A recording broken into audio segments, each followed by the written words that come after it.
Assalamualaikum warahmatullahi ta'ala wabarakatuh. Bismillahirrahmanirrahim. Alhamdulillahi rabbil alamin. Wabihi nasta'in ala umurid dunya waddin. Qala subhanaka la ilma lana illa ma 'allamtana innaka antal alimul hakim. Wala hawla wala quwwata illa billahil aliyyil azim. Qala rabbi shrah li sadri wa yassir li amri wahlul 'uqdatam min lisani yafqahu qawli. Rabbi zidna ilman nafi'a warzuqna fahman wasi'a. Allahumma ahsin khuluqana wa afsah alsinatana wa saddid bihi lisani wahdi qalbi bihaqqi sayyidina wa maulana Muhammad wa ala alihi wa sahbihi wat tabi'in adada khalqihi wa ridha nafsihi wa zinata arshihi wa midada kalimatihi. InsyaAllah kita sambung muka surat 178.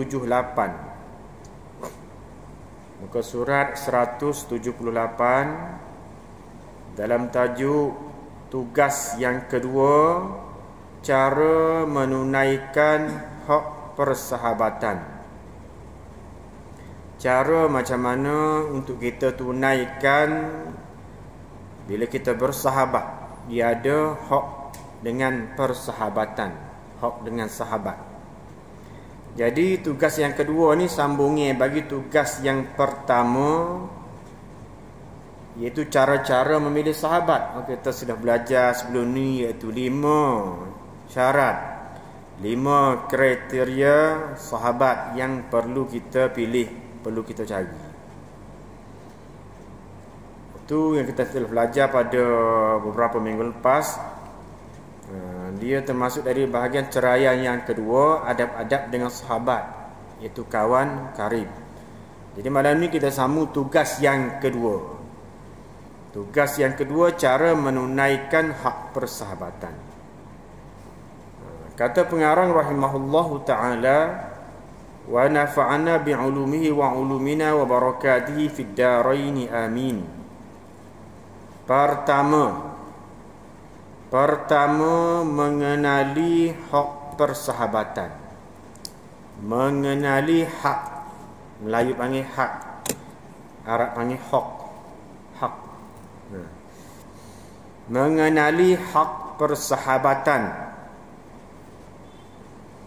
Apabila telah terjalin persahabatan antaramu dan sahabatmu, maka wajiblah ke atasmu menunaikan beberapa hak persahabatan, dan wajib pula dijaga adab-adab dalam menunaikan hak itu.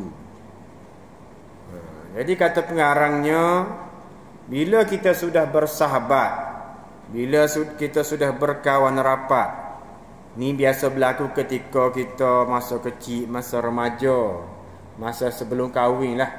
Bila sudah kahwin dia jadi sibuk dah. Sibuk dengan anak-anak, dengan isteri, dengan keluarga.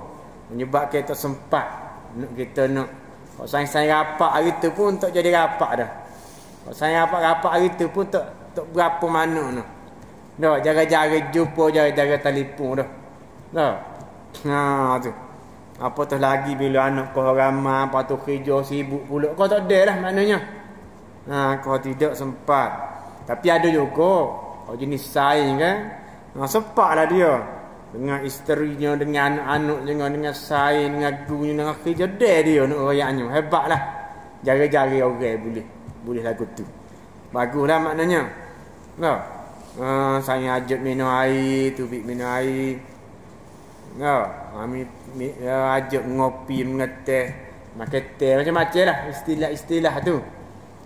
Ajak main badminton, main futsal, macam-macam.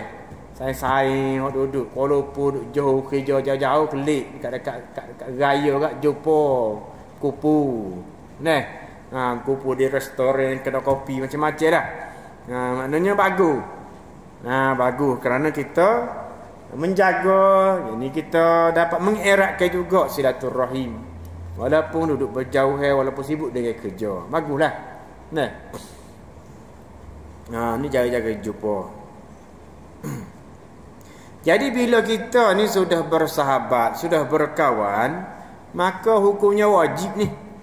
Wajib kita kena tunaikan. Kalau kita tidak tunaikan hak ni, maknanya berdosa lah.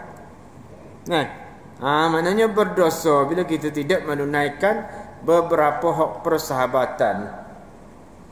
Dan juga wajib pula bagi kita menjaga adab-adab dalam menunaikan hak ini. Yang mana tuan-tuan Rasulullah sallallahu alaihi wasallam telah bersabda tentang perkara ni. Yang mana Nabi bersabda, "Masalul akhawaini masalul yadain taghsilu ihdahumal ukhra."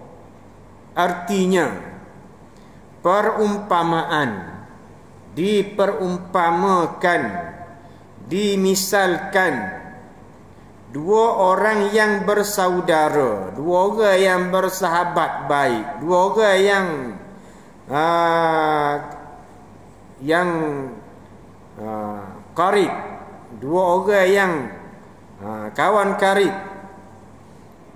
ialah perumpamaan diumpamakan seperti kedua belah tangan. Kita ada dua belah tangan kan? Kita ada dua belah tangan. Bila kita angkat sesuatu barang, kita tak mampu nak angkat dengan tangan kanan, ataupun orang kidal tangan kiri, maka dia guna dua belah tangan. Kita biarkan tangan kanan itu saja angkat, tak mampu nak angkat. Begitu kat tangan kiri kidal pun, dia tak akan angkat. Dia dengan tangan kiri saja. Maka dia menggunakan dua belah tangan. Dua belah tangan. Dah. Begitulah umpama seorang dua orang yang bersahabat. Bukan kalau Ali dengan Abu Ali seorang yang mengambil berat, menjaga adab-adab, menjaga menunaikan hak persahabatan. Bukan Ali saja, Abu pun begitu juga, sama-sama. Barulah jadi saing rapat. Kawan karib. Tawsilu ihdahumal ukhra, sebagaimana di mana yang satu membasuh yang lain. Maknanya sekiranya seorang kita buat contoh Ali dengan Abu lah. Abu ni ada buat salah, maka si Ali ni kerana dia ni sayang rapat, dia nak jaga sayang dia supaya tidak rosak, supaya dia ni tidak jatuh maruah dia, supaya dia ni tak menjadi tidak aib pada diri sayang dia tu, pada Abu tu. Maka dia beri nasihat, beri kata, depan senyum mani molek, belakang masa tidak macam tu. Mana dia beri teguran dengan baik. Dia tahu saya apa dia tahu setara mana. Dia beri teguran setara mana. Saya dia pun tahu dia tu saya apa. Dia dengar, terima teguran dia. Bila dia nasihat, bila Ali tu beri nasihat kepada Abu, Abu menerimanya. Tidak kata ko, tidak kata lawa ko, tidak kata nak menjatuhkan dia rasa begitu, tidak. Maknanya terima dengan pasrah, dengan redha, dengan maknanya dia ni seorang sahabat baik. Di mana yang satu membasuh yang lain, sama-sama membaiki, sama-sama kita kata pakak nak mengislahkan, memperbaiki satu sama lain. Tengok ada kelemahan, tengok ada kekurangan, maka baiki, sama-sama baiki. Itulah. Setara tu oyaknya. Dan tuan-tuan ada lagi satu kisah yang mana berkenaan dengan hak persahabatan juga ni. Pada suatu ketika, pada satu hari lah, Nabi sallallahu alaihi wasallam pernah masuk ke dalam hutan. Nah. Lalu beliau mengambil 2 bilah kayu. Beliau pun mengambil 2 bilah kayu miswak. Miswak ni kayu sugi itulah. Kalau tua-tua biasa tengok orang tabligh, orang dakwah kan, letak dalam poket ko. Dia pun waktu nak bila nak semaya, bila nak pergi dia pun guna kayu sugi tu. Tu miswak tu. Kayu miswak. Menggunakan kayu sugi ialah sunnah. Ialah sunnah yang diamalkan, yang dilakukan oleh Rasulullah. Yang satunya bengkok.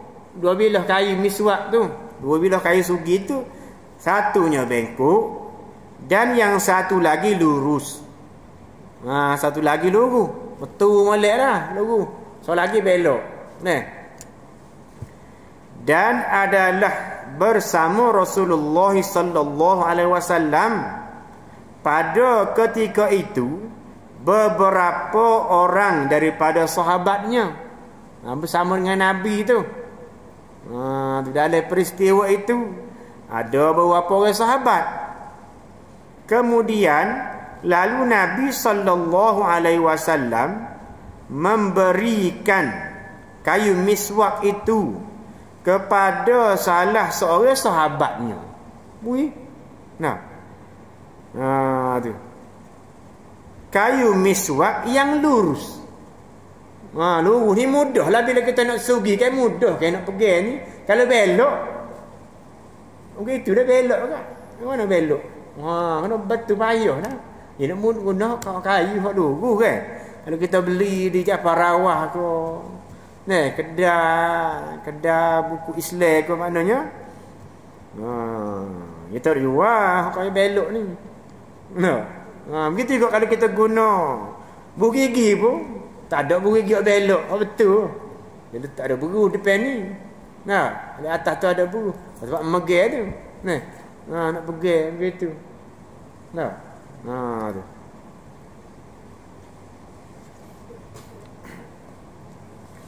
Dan beliau menahan kayu miswak yang bengkok. Mana beliau Rasulullah pegang, maknanya ambil dia lah. Menggunakan untuknya kayu miswak yang bengkok untuk kegunaan dirinya sendiri. Maka sahabat itu lalu bertanyalah, sahabat yang mana Nabi memberi kayu sugi yang lurus tu. Dia tanya Nabi, "Ya Rasulullah, sebenarnya engkaulah yang lebih berhak untuk mengambil kayu miswak yang lurus ini daripadaku." Dia Nabi, orang yang mulia, orang yang afdal, ketua pula tu. Nisbah lah ni kat yang di Pertuan Agong lah. Tapi presiden nisbah dengan dunia lah ni sampai sekarang lah ni. Tapi dia bagi hak molek kepada sahabat dia dan dia guna hak kurang molek. Untuk diri dia. Lagu mana tu? Maka lalu Rasulullah sallallahu alaihi wasallam pun menjawab, "Apa Nabi buat lagu ni?" Nabi kata, "Ma min sahibin yashabu sahiban walau sa'atan min naharin illa su'ila an suhbatihi hal aqama fiha haqqullahi ta'ala au adha'ah." Artinya tidak ada seorang jua pun yang bersahabat dengan orang lain walaupun hanya 1 saat sahaja min naharin, daripada waktu siang hari.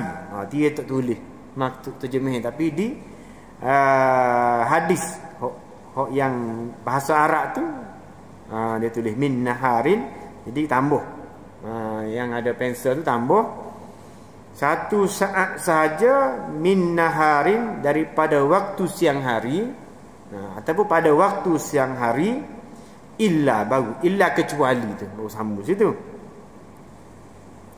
kecuali ia akan ditanyai pada hari kiamat nanti daripada hak persahabatannya.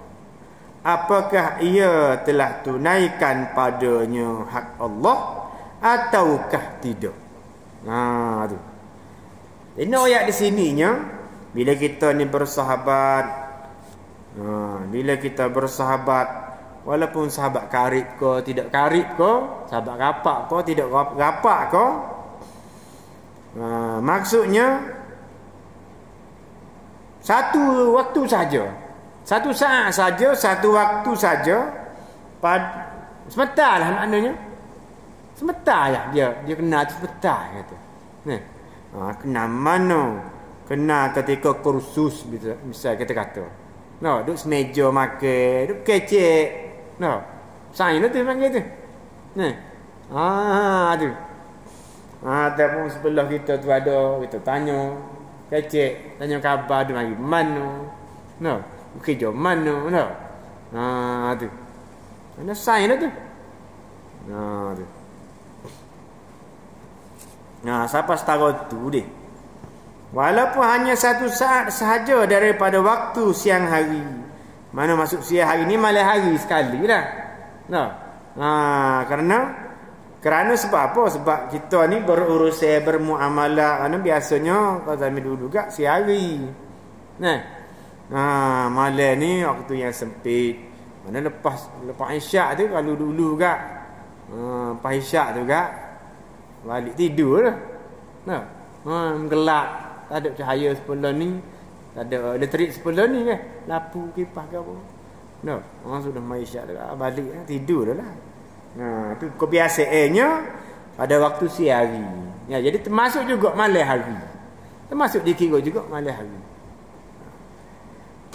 Kecuali akan ditanya pada hari kiamat nanti daripada hak persahabatannya.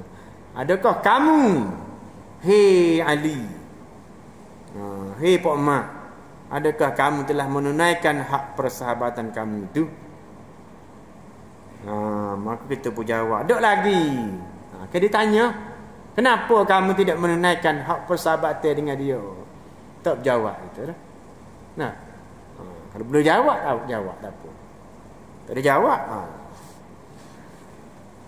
Apakah ia telah tunaikan padanya hak Allah ataukah tidak? Kemudian tuan-tuan dan puan-puan, Rasulullah sallallahu alaihi wasallam bersabda lagi berkenaan dengan hak persahabatan. Mas tahabal ithnani qattun illa kana ahabbahuma ila Allah ta'ala arfaqahuma bisahibi. Artinya tidak bersahabat dua orang yang bersahabat kecuali yang lebih dicintai di sisi Allah ialah orang yang lebih lemah lembut dengan sahabatnya. Seorang yang bersahabat akan dicintai, akan dikasihi oleh Allah. Dua orang yang bersahabat, tiga orang kau tak apalah, tiga ke empat orang dia sayang apa dia, best friend belaka. Tu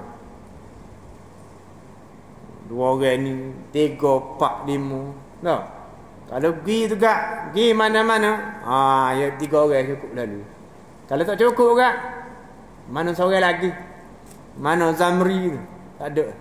Di mana Zamri? Pelik demo ni. Kalau bertiga, berempat. Kalau berdua, mana seorang ni? Dia remeh kata. Dia remeh sebab tu tak ada sekali ni. Orang yang bersahabat, dua ke tiga ke empat ke, yang lebih dicintai di sisi Allah, akan dicintai, akan disayangi, dikasihi, dirahmati oleh Allah, yang mana sekiranya dia ni orang yang lemah lembut dengan sahabat. Lemah lembut, berlemah lembut, kecek beralu, jaga jaga persahabatan sungguh-sungguh, insya-Allah. Nah, dia termasuk daripada orang yang mendapat perlindungan Allah Subhanahu wa taala fi yaumil mahsyar, di padang mahsyar. Di hari mahsyar, di padang mahsyar. Yang mana dua orang yang bersahabat kerana Allah. Kerana Allah. Ada soalan. Ini berkenaan dengan mengenali hak persahabatan. Mengenali hak persahabatan. Dia ada dua. Yang kedua pula, yang kedua, adab-adab bersahabat. Apa nama? Cara menunaikan hak persahabatan ni ada dua bahagian pula. Yang pertama, mengenali hak persahabatan. Kita dah belajar ni. Seterusnya yang kedua, adab-adab bersahabat pula. Apa dia pula adab-adab bersahabat ni? Ada semuanya 23. Ni ada 23. Apa dia? Kata pengarang lagi, seorang sahabat mestilah menjaga adab-adab terhadap sahabatnya. Apa dia? Iaitu bahawa ia, yang pertama tuan-tuan, mengutamakan sahabat dengan harta bendanya. Macam mana mengutamakan sahabat dengan harta benda? Seperti jikalau ia tidak kuasa berbuat demikian, maka sekurang-kurangnya hendaklah ia memberikan kepada sahabatnya apa-apa yang lebih daripada hajat dirinya. Orang yang bersaing rapat ni, orang yang bersaing rapat ni, bila dia melihat sahabat dia susah, tak ada kerja, tak ada sumber pekerjaan dengan sebab Covid contohnya, ataupun sebab perniagaan dia merugi, ataupun dia ada masalah keluarga, dia ada masalah dengan anak isteri, maka bagaimana dia ada duit, maka berilah pertolongan. Sama ada memberi dengan cara butai, sama ada dengan cara butai ataupun secara sedekah, ataupun cara butai dengan sedekah lah maknanya, butai ataupun sedekah. Tetapi sekiranya tidak mampulah, dia tak ada duit mana juga, dia pun ada bercukup ya, maka jikalau ia tidak berkuasa, tidak mampu untuk beri duit, untuk beri hutang, berbuat demikian, maka sekurang-kurangnya hendaklah ia memberikan kepada sahabatnya apa-apa yang lebih daripada hajat dirinya. Lebih daripada hajat dirinya lagu mana? Contohnya memberi ring tenaga, memberi tenaga, ataupun memberi akal, memberi fikir, idea, memberi idea yang bernas macam mana, beri cadangan-cadangan, beri nasihat-nasihat kepada saing dia tu. Kalau contohnya dia ni berniaga, kita beri cadangan, dia mungkin berniaga gini pula ni, pasar ke dengan zaman ini dengan media sosialnya, ataupun dia ni orang yang sahur dah, tu dia promote, promote dalam Instagram dia atau dalam Facebook dia ke maknanya. Maka orang pun lebih menyebabkan orang pun tahulah, orang-orang pun follower dia pun tahu, maka bakal belilah bagi dia tu, contohnya dia tu. Yang kedua, menolong sahabat dengan diri pada segala hajatnya dengan cara bersegera sebelum berkehendak sahabatnya bahawa ia meminta tolong akan dia. Macam mana? Jadi seorang sahabat ni dia tahu dah masalah saya dia ni. Dia tahu dah masalah saya dia. Dia tengok pun penadah ataupun dia tanya orang lain pula. Kerana nampak dia tu moral, nampak dia tu serabut molek ni. Nah. Tu. Maka tanpa diminta, tanpa diminta nasihat. Nah. Tanpa diberitahu masalah dia ni, masalah si Abu lah katanya dengan Ali ni, maka Ali telah beri dah. Beri dengan segera. Segera macam mana? Masalah-masalah dia lah. Nah, apakah masalah dia tu? Si Ali pun menunaikan hajatnya cara bersegera sebelum berkehendak sahabatnya bahawa ia meminta tolong tu. Si Abu sebelum Abu minta tolong dia dah pergi tolongnya. Kemudian yang ketiga, menyembunyikan rahsia sahabatnya. Bila sahabat ni, saing dia ni, si Abu ni ada masalah, beritahulah benda-benda rahsia-rahsia ni tak payah ke lain. Dia ayat kepada si Ali lah. Ayat ke si Ali lah. Gapo benda-benda yang apa sajalah. Dia tak ayat ke lain. Maka si Abu ni si Ali ni menyembunyikan. Tak beritahu, tak beroyak lah, tak beritahu kepada orang lain.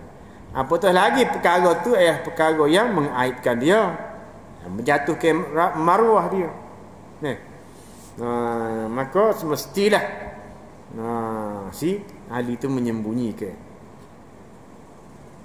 Yang keempat, menutup keaiban sahabatnya. Menutup keaiban sahabatnya. Macam mana? Kerana kalau kita kata si Ali ni bila dia rapat dengan si Abu,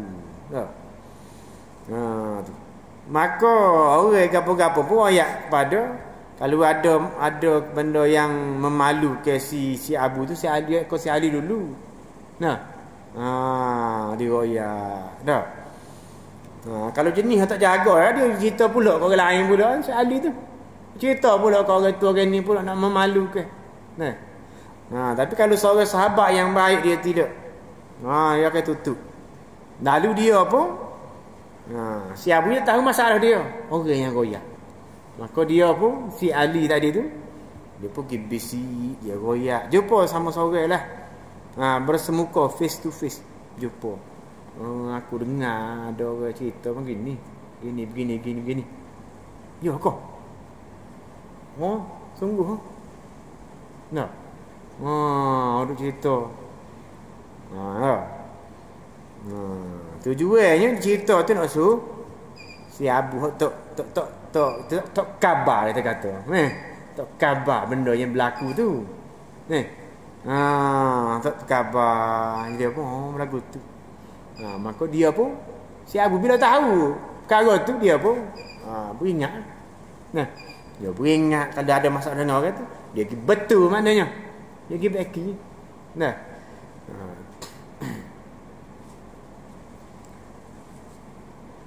Kita sampai 10 dah, kita baca sampai 10. Dah pasal 24 hanya. Kau sampai 12 minit bagi dulu. Yang kelima, berdiam daripada menyampaikan perkataan orang lain yang mencela sahabatnya. Berdiam. Makna lagu mana? Contoh dia ni si Ali. Kita si Ali dengan si Abu mudah. Sama si Ali ni ada terdengar dah di kedai kopi dia cerita pasal si Abu. Dan dia tahu masalah si Abu ni. Masalah kelemahan lah, ada belakang kelemahan kita ni tak ada sempurna. Maka si Ali pun tahu. Si Ali tu tahu. Orang duk cerita. Orang cerita dia kedai kopi ni. Tapi dia tak masuk campur. Dia dengar. Lepas tu dia cuba betul pula. Dia tu nak kawa, tu nak perbetul lah. Sebenarnya abunya begini. Orang pun jadi main mikir. Jodoh juga tu. Masa zaman ada. Si Ali kata pasal zaman dia ni zaman fitnah ni. Tak nak pergi mana. Kalau betul pun. Nah, sebab nak jaga. Sebab nak jaga ni. Nah. Termasuk dalam hadis man satarul muslim satarullah. Siapa-siapa yang menutup keaiban orang Islam, maka Allah Taala akan menutup keaiban dia di dunia dan di akhirat. Nah. Siapa yang membuka keaiban seseorang muslim, maka Allah Taala akan membuka keaiban di dunia, di dunia dan juga di akhirat. Nah. Yang kelima. Yang keenam, menyampaikan segala perkataan orang lain yang memuji akan sahabatnya. Siapa tu siapa? Ada orang puji mu tu. Nah, bagus sungguh lah, berjuru sungguh lah, baik sungguh lah, suka derma sungguh lah. Nah, tu. Royak pun royak molek. Jangan siapa sayang dia ni jadi ujuk pula. Bangga diri, megah. Tak khabar.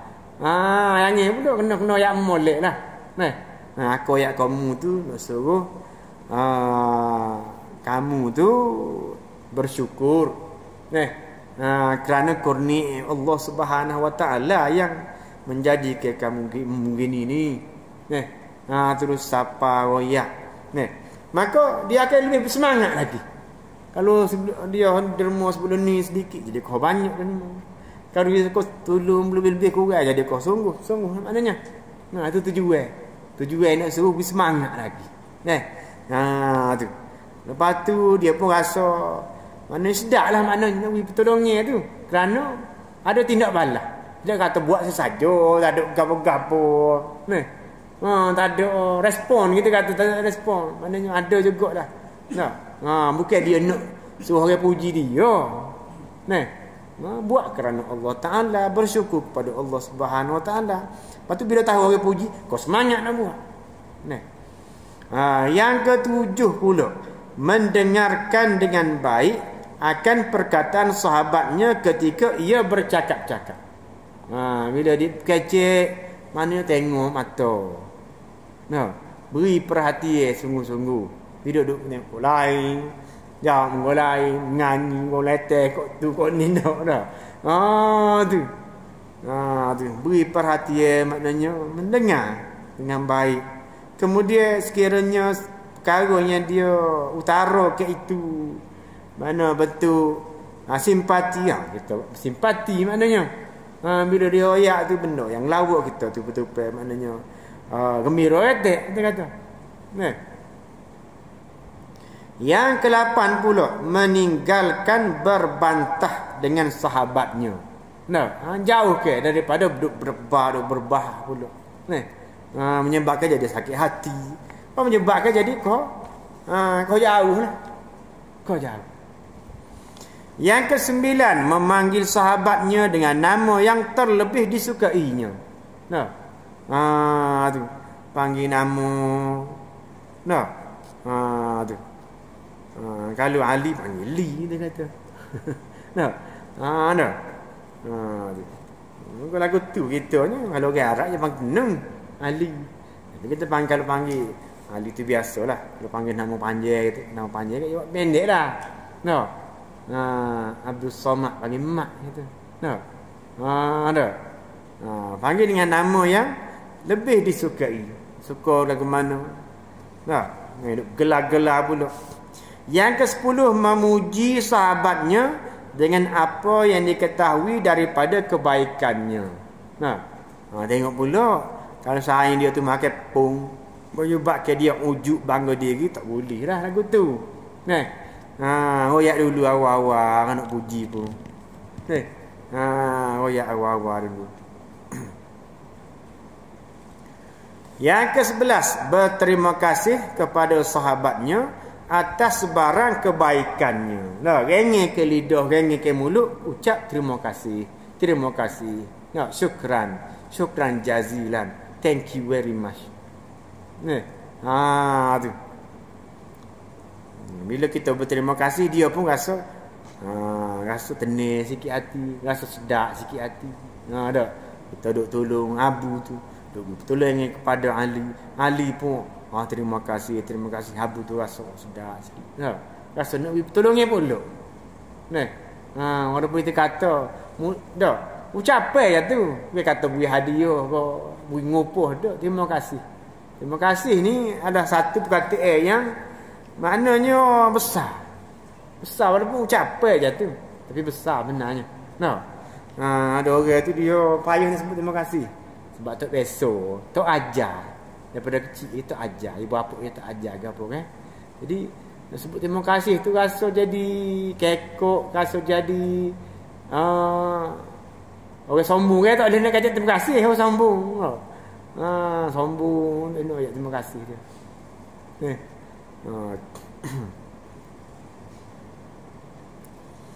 Yang ke-12 yang terakhir malam ni. Untuk malam ni, menegahkan orang lain apabila ia mahu mengumpat sahabatnya seperti ia membela dirinya sendiri. Duk kecek dengan orang lain ni.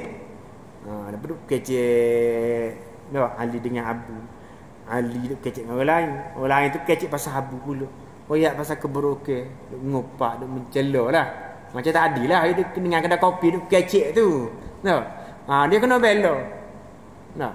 Kena bela, jangan duduk dengar pula. Tambah pula dah. Nambah pula dah rumah aku kena benar. Duk sanjak kecik merah dengan dia tu. Tambah pula dia. Tu. Walaupun saya noyanya saya apa ni kenal belaka. Faham benar. Tapi noyanya bila saya rapat dia tutup. Membela pula. Bela saya rapat dia tu.